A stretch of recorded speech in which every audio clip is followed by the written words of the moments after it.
The gaming mechanical keyboard market is so heavily saturated and always will be, and with the likes of Corsair, Razer and Logitech dominating the space, you really have to bring something new to the table to grab the attention of gamers. And one way to do this is with a new key switch. So today we check out the ROCCAT Vulcan 120 Aimo gaming mechanical keyboard, which from the looks of it is exactly the same as the Vulcan 100 Aimo, but that doesn't include a wrist rest. Inside the box we have a wrist rest,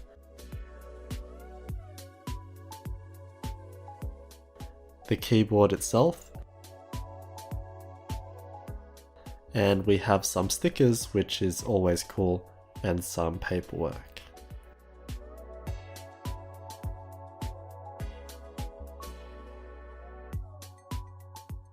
Okay, so straight up, this thing looks pretty out there. It really does look like an out and out gaming keyboard, which I know isn't for everyone, including myself. We have that floating key design, so the mounting plate is the top plate, in which is made from this silver brushed aluminium. The shape is kind of aggressive as well.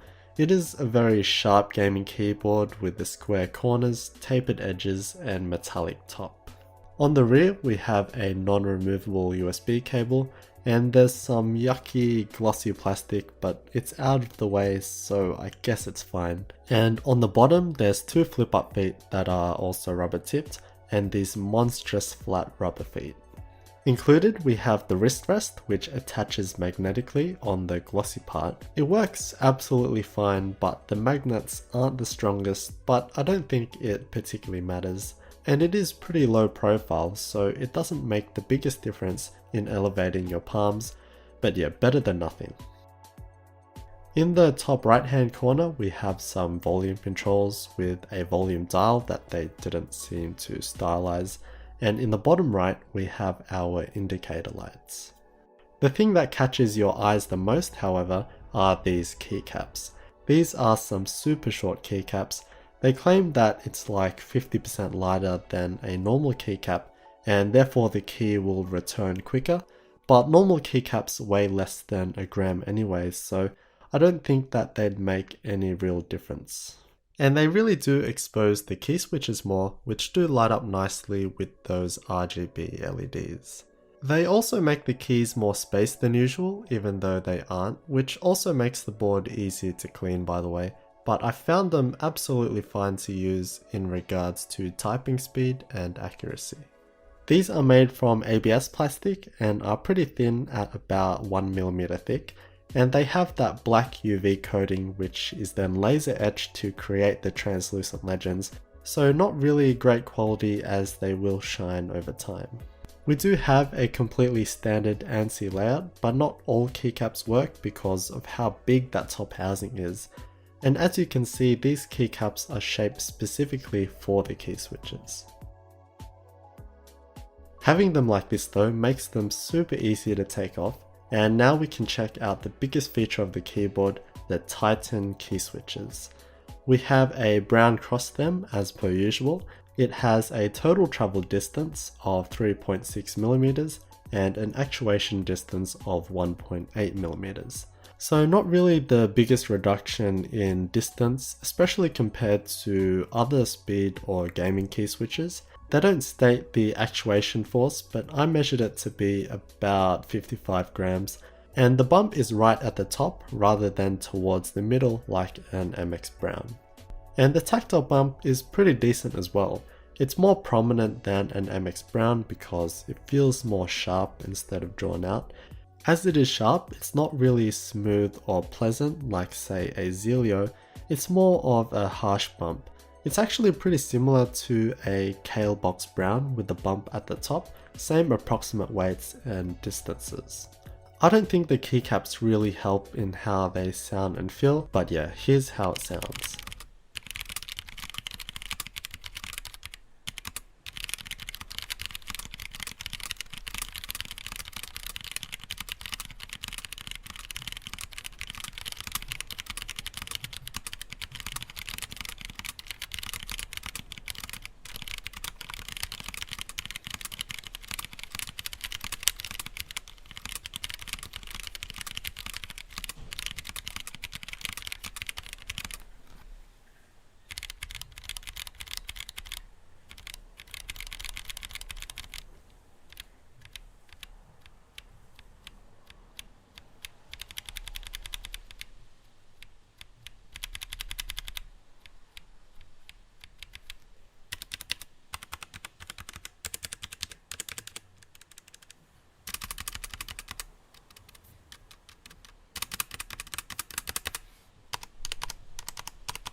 They're using their own cherry style stabilizers, but as you just heard, they're pretty rattly, especially that spacebar, and because of its quite closed design, you can't really apply lube to the wire, so yeah, quite unfortunate.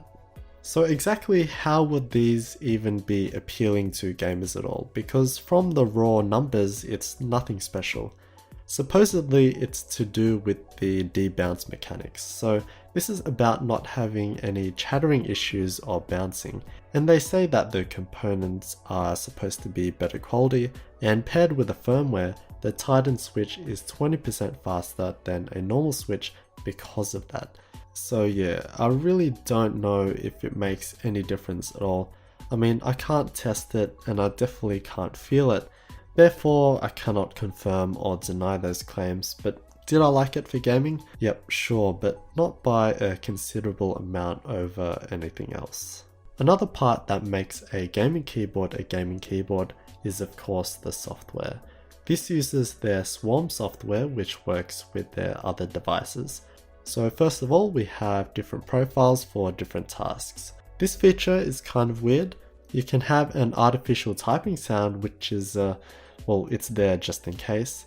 In the key assignment section, we have the typical remapping keys and also assigning different functions to a key. And they already have a bunch of different options and common actions to use. We can also create and record macros for different games or work programs or whatever you want. And again, we already have some provided profiles for different games here. And lastly, you gotta have RGB lighting just because, with the different effects and colors of course, but the Aimo in the name is all about intelligent lighting. So it's supposed to react differently to whatever you're doing, and then it can match and work with other Aimo products which I do not have. To take the keyboard apart, there's a heap of screws under the rubber strips, and you can just feel around to see where they are. You also have to take off the flip up feet, and probably the most annoying thing is that there's two under the sticker.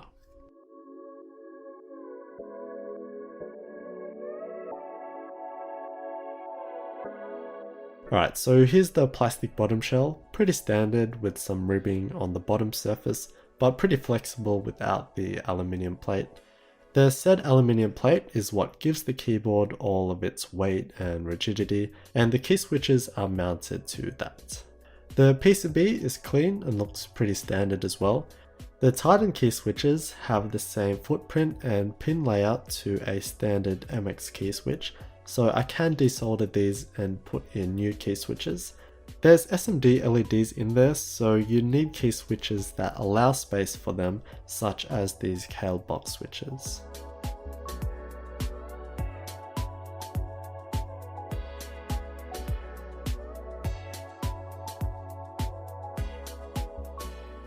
And here it is, the Titan key switch itself.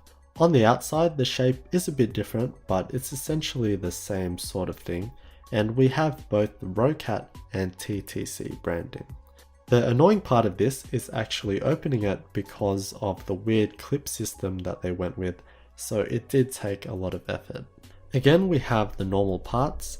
The top and bottom housings are not compatible with other switches, however you can put other stems in. The Titan stem is lubed on the legs to smoothen that tactile bump, and this is compatible with other key switches, so I can chuck this Titan stem into say a Cherry MX Brown, which doesn't feel great by the way. As we saw before, other key switches can fit into this plate, but these cannot fit into others because of its big clips. Overall, this is a mechanical keyboard targeted towards gamers. It has the look, the customizable RGB lighting, the programmability and macros, the volume controls that people like, and of course the new Titan key switches. Whether the Titan switches make a difference, I really don't know. I'm not a hardcore gamer, and based purely on how they feel beneath my fingers, they're very similar to Kale box Browns. But I do enjoy typing on them as they do have that sharp tactile bump.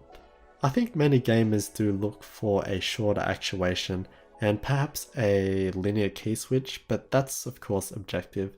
And I also think that a 10 keyless board is more appropriate for many gamers, just to give us more space for our mouse. It may not be for everyone, but what I can commend ROCCAT for is their want to create something different, to build a new key switch to try and differentiate themselves from the pack. Innovation is what drives technology, so I'm always happy to see that.